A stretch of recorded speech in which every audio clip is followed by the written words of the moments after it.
Hello guys, কালকে বলেছিলাম যে আজকে বড়ার ঝোলটা দেখাবো। তো বড়া দেখো ভাজছি আমি। কালকে যেরকম করে ভেজেছিলাম ওরকম ডাল বেটে পেঁয়াজ লঙ্কা কুচি, লঙ্কা, তারপরে রসুন কুচি, তারপরে ধনেপাতা নুন দিয়ে ভালো করে মাখিয়ে দেখো বড়াটা ভাজছি। ডালটা বেটে নিয়েছি ভালো করে, কেউ বাটতে না পারলে মিক্সিতে করে নিতে পারো, তাড়াতাড়ি হবে। তারপরে ভালো করে নুন ঠুন দিয়ে মাখিয়ে ধনেপাতা দিয়ে ভালো করে, ধনেপাতা দিলে পরে একটু ভালো লাগে, টেস্ট হয়। আর ওপাশে দেখো আমি ভাত বসিয়েছি, ভাত হচ্ছে আমার, আমরা খাবো সবাই।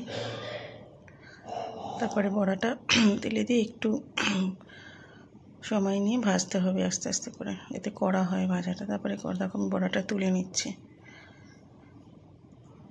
গরম ভাতেও খেতে পারো, কীভাবে ঝোল করি সেটা দেখাচ্ছি তোমাদের আজকে এইভাবে। তারপরে দেখো আমি একটু সাদা জিরে দিয়ে দিলাম, তারপরে একটু তেজপাতা ছিঁড়ে দিলাম। এবারে আমি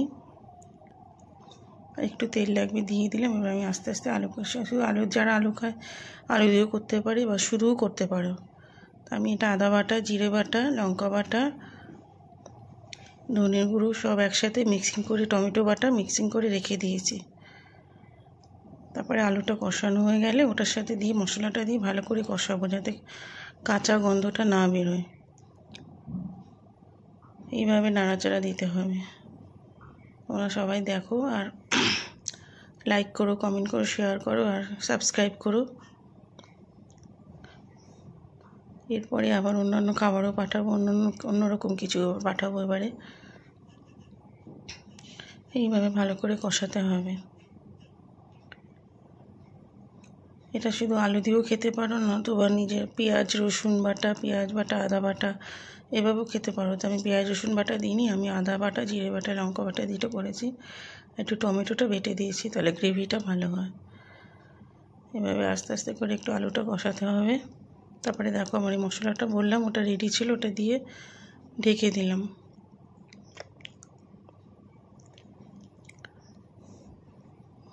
ঢেকে দেওয়ার পরে ঢাকনাটা তুলে নিলাম। এবারে দেখো একটু নাড়াচাড়া দেবো ভালো করে, যাতে কাঁচা গন্ধটা না বেরোয়। এইভাবে নাড়াচাড়া দিতে হবে কিছুক্ষণ। আস্তে আস্তে কাঁচা গন্ধটা চলে গেলে, আদার কাঁচা গন্ধটা চলে যেতে হবে।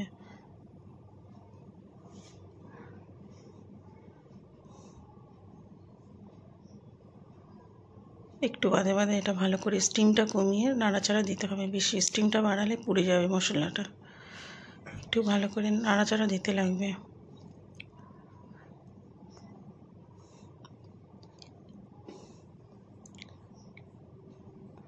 একটু মাঝে মাঝে নাড়া দিতে হবে, যাতে মশলাটা ফ্রাই প্যানে লেগে না যায়।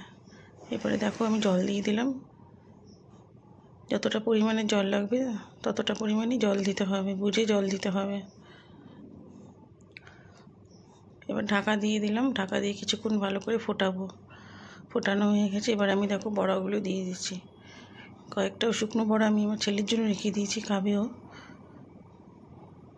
এইভাবে কিছুক্ষণ বড়া দিয়ে কিছুক্ষণ 5-7 মিনিট ফোটাতে হবে, হালকা স্টিম দিয়ে ফোটাতে হবে।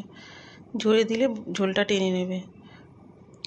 কিছুক্ষণ ফোটানো হয়ে গেল, দেখো আমার আলুও গলে গেছে, বড়াটা আমি উল্টিয়ে দিলাম।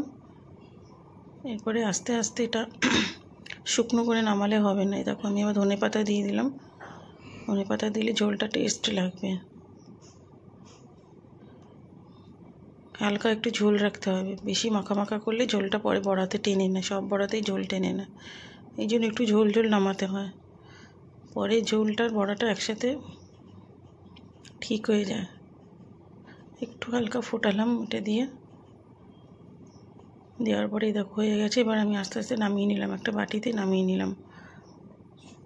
অল্প অল্প ঝোলও রাখবে, যে যেরকম ঝোল খাবে সেরকম ঝোল রাখবে, তো মিনিমাম একটু ঝোল রাখতে হবে, নাহলে বড়াতে ঝোল টেনে নেবে।